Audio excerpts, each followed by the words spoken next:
We're learning more about the young victims of a double homicide in Newport News. Police say a teenage boy and girl died last night on 25th Street near Marshall Avenue.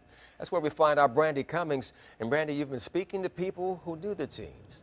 Right, Don, we found out now that the 13-year-old female victim was from Hampton. We also found out the male victim is a 17-year-old from Newport News. Police have not released their names yet, but I did speak to a woman who is inside the house, who lives inside the house, and she told me that there was a birthday party last night. The teens, along with many other people, were inside that home.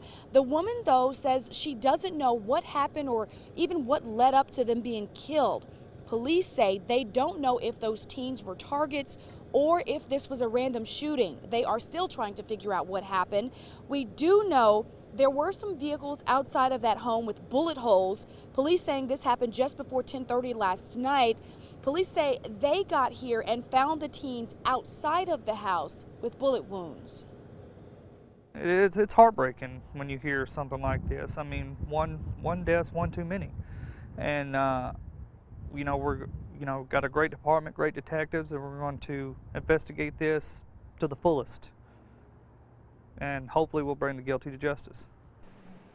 Now, we have seen at least 4 detectives here searching this area, looking for clues, trying to figure out what happened. We do expect to learn more as the day progresses. Of course, we will keep you updated all day, and I'll have another report coming up on Wavy News 10 at 4. Don? Hey, Brandy, I'm curious. This is a shocking story. 2 teens killed overnight. Have you got a sense of any kind of reaction? Are people saying anything, or have you had a chance to talk to anyone?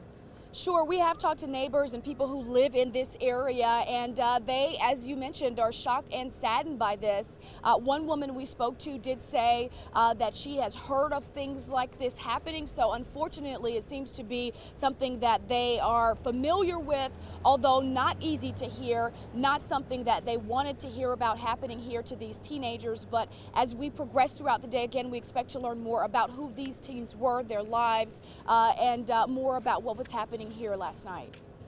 Brandy Cummings in Newport News, thank you very much.